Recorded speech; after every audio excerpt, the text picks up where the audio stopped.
కథావాణికి స్వాగతం. కథావాణి శ్రోతలందరికీ చెప్పాలని ఉందికి స్వాగతం. ఈనాటి అంశం ప్రాచీన సాహితీ సుమ పరిమళాలను వెదజల్లే పుష్పలావికలు. వీళ్ళెవరు అంటే వెనకటి కాలంలో పువ్వులమ్ముకునే స్త్రీలను, అమ్మాయిలను పుష్పలావికలు అనేవారు. వాళ్ళ గురించి ఈరోజు మనం మాట్లాడుకోబోతున్నాం అన్నమాట. ఈరోజు దీని గురించి మీతో కొన్ని విషయాలను ముచ్చటించాలని నాకెందుకు అనిపించింది అంటే, ఆ మధ్య మనం కరుణశ్రీ గారి పుష్పవిలాపం గురించి బరువెక్కిన గుండెతో ఎన్నో విషయాలు చెప్పుకున్నాం కదా. ఆ ఆర్టికల్ని ప్రిపేర్ చేస్తుంటేనే నాకు ఈ పుష్పలావికలు గుర్తుకొచ్చారు. విలాపం తర్వాత పూల గురించి సరదా కబుర్లు కూడా కొన్ని చెప్పుకుంటే మనసు కాస్త తేలిక పడటమే కాక హాస్య శృంగార రసాలతో అది రసవంతం కూడా అవుతుంది కదా అని అనిపించి ఈ టాపిక్ని సెలెక్ట్ చేసుకున్నాను. ఈ పుష్పలావికల మీద శ్రీ దేవులపల్లి కృష్ణశాస్త్రి గారు అద్భుతమైన వ్యాసం రాశారు.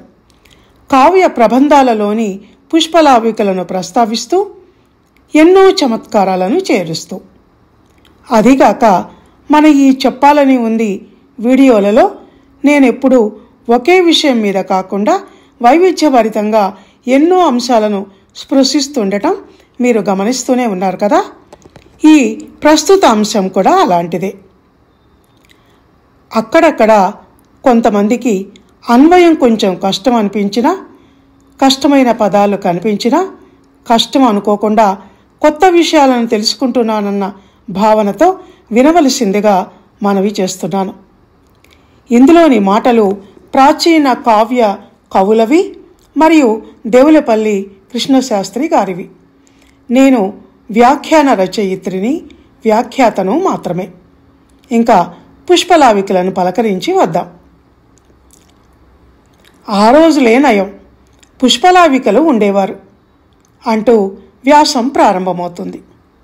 ఆ తర్వాత అసలు ఈ మగవాళ్లను, ముసలివాళ్లను పూలు అమ్మమని ఎవరు చెప్పారు అంటూ చమత్కారం ఉంటుంది. ఆ రోజుల్లో పుష్పలావికలు ప్రాయంపు పువ్వు బోండ్లు, వాళ్ల సోయగమే రకరకాల అలరుల కూడలి అన్నారు కవి.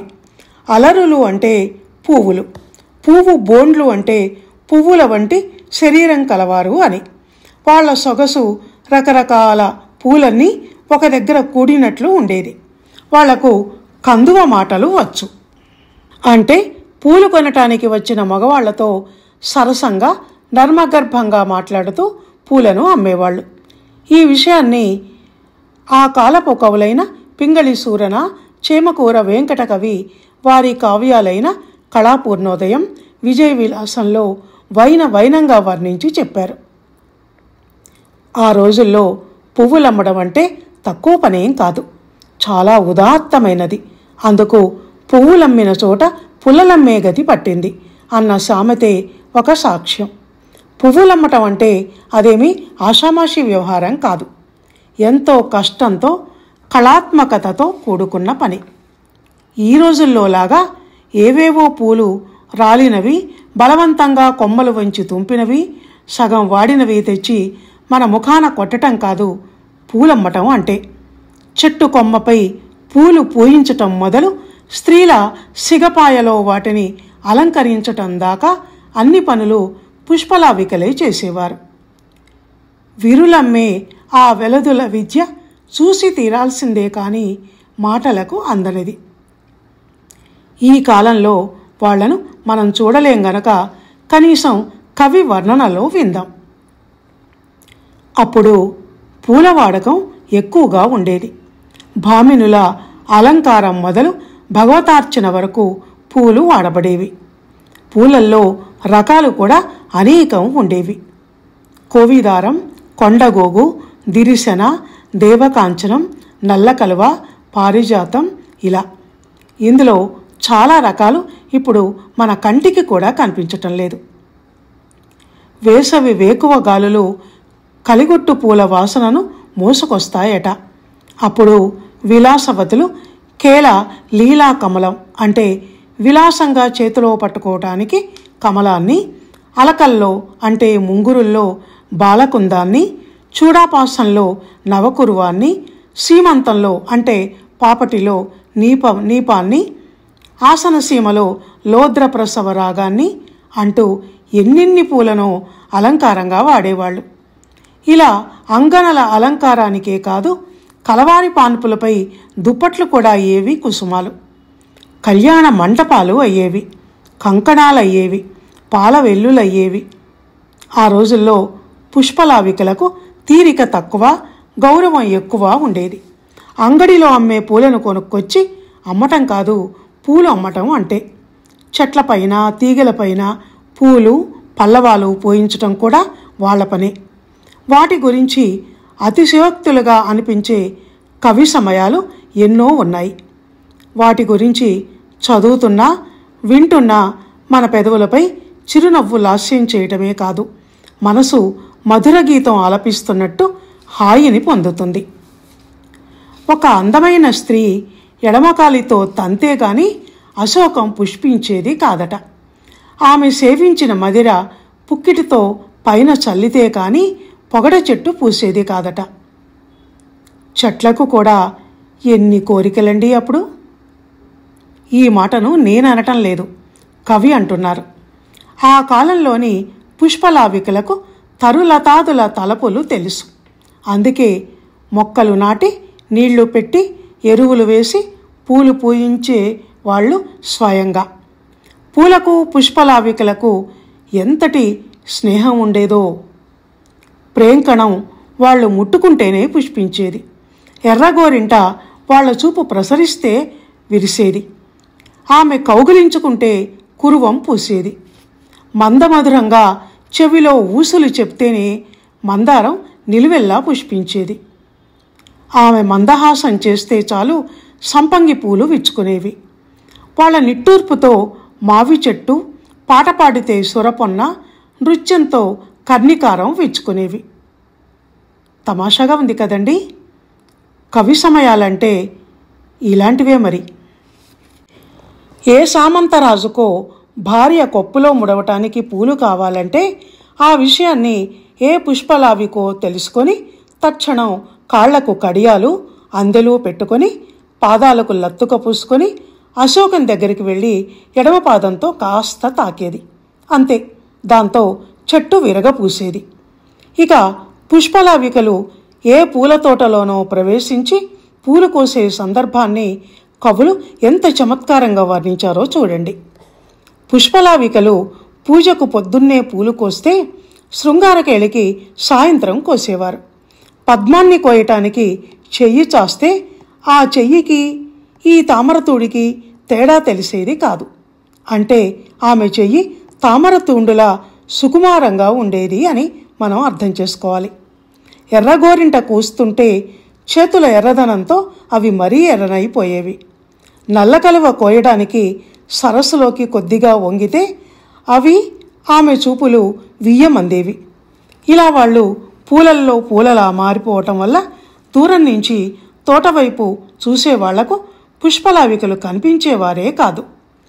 కన్నులు కలువలు, పెదవులు మంకెన పూలు, పానులు పద్మాలు, నవ్వులు మల్లెలు, స్వరాలేమో కోయిలలు, తనువులేమో తీవెలు, కొమ్మలు కొమ్మలు అయినప్పుడు ఎలా కనిపిస్తారు? ఇలా అందంగా కనిపించటమే కాదుండోయ్, పుష్పలావికలు అలా అంత అందంగా ఉండటం వల్ల వాళ్లకు కొన్ని ఇబ్బందులు కూడా ఉండేవి. అవి ఏమిటి అంటే, చిగుళ్ళు అనుకొని ఒక్కోసారి కోయిలలు వాళ్ల చేతులను కరిచేవి. దొండపండ్లు అనుకుని పెదవులను చిలుకలు కొరికేవి. తుమ్మెదలు పువ్వులనుకొని వాళ్ల ముఖాల మీద వాలేవి. అందుకే కవులకు పుష్పలావికలంటే జాలి. మేఘ సందేశంలో కాళిదాసు మేఘంతో అన్నాడు కదా, మేఘమా, నువ్వు పూల తోటల మీదుగా వెళుతున్నప్పుడు అక్కడ పుష్పలావికలు ఉంటారు. వాళ్ళు చాలా అలసిపోయి ఉంటారు. వాళ్ల మీద నీ చిరుజల్లులు కురిపించి వాళ్లను సేద తీర్చు. వాళ్లను చూస్తుంటే నీకు ముందుకు వెళ్ళబుద్ధి కాదు. అలా అని వాళ్లను చూస్తూ అక్కడే ఉండిపోయేవు. నా పని తొందర అలాంటిది అని. పుష్పలావికలకు ఇలా కలికితనమే కాదు, పువ్వులమ్మే సమయంలో చురుకుదనం కూడా చాలానే ఉండేది. సాయంత్రం వేళ అంగడిలో చూడాలి వాళ్లను. వెన్నెల దివ్వెల్లా ఉండేవారు. దానికి తోడు సరస్సులకు అటు దారి చూపించటానికి పూల వాసనలను మోసుకొచ్చి మలయమారుతం సిద్ధంగా ఉండేది. ఇటు పుష్పలావికలతో అటు సరస్సులతో అంగడి అంతా కలకలంగా ఉండేది. వాళ్ల నవ్వులు చిరుగంటల్లా ఉండేవి. విటుల మాటలేమో మేఘగర్జనలా ఉండేవి. రకరకాల అంచుల రంగురంగుల పావడాలు, జిలుగు వల్లెవాట్లు వేసుకొని అప్సరస కన్యల్లా ఉండేవాళ్ళు పుష్పలావికలు. వాళ్లను చూస్తుంటే సరస్సుని మనసు చెదిరిపోయేది. దాంతో ఆమెతో మర్మగర్భమైన సరసపు మాటలు మాట్లాడేవాడు. వెలది, నీ దండ వెలయంతా అని అడిగితే ఆమె, నా దండకెవరు వెలకట్టగలరు అని చిరునవ్వుతో సమాధానం ఇచ్చేది.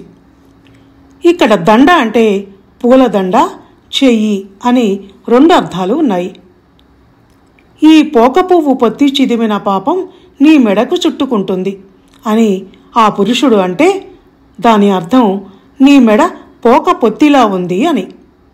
ఈ చిగుళ్లను గిల్లిన పాపం నీ పాదాలకు చుట్టుకుంటుంది, పద్మాలను తుంపిన పాపం నీ ముఖానికి చుట్టుకుంటుంది. ఇలా సాగేవి సరస్సుల మాటలు. పాటలాలు, మల్లెలు, కలువలు కావాలి అని వాళ్ళు అడిగితే పుష్పలావికలు ఇవిగో అని పెదవులు విరిచి నవ్వి కళ్ళింత చేసి కవ్వించేవాళ్ళు.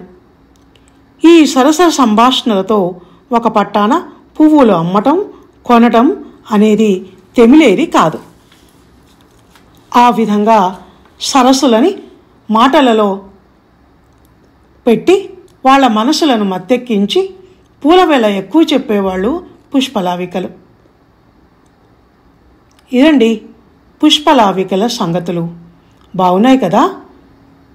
అసభ్యత అనేది లేకుండా ఆ రోజుల్లో భావనాత్మకంగా, ఆలంకారికంగా శృంగారం ఎంత సరసంగా, హుందాగా సాగేదో అనటానికి ఆనాటి కవుల వర్ణనలు, వాటిని ఏర్చికూర్చి వ్రాసిన దేవులపల్లెవారి ఈ వ్యాసం ఒక్క ఉదాహరణగా చెప్పుకోవచ్చు.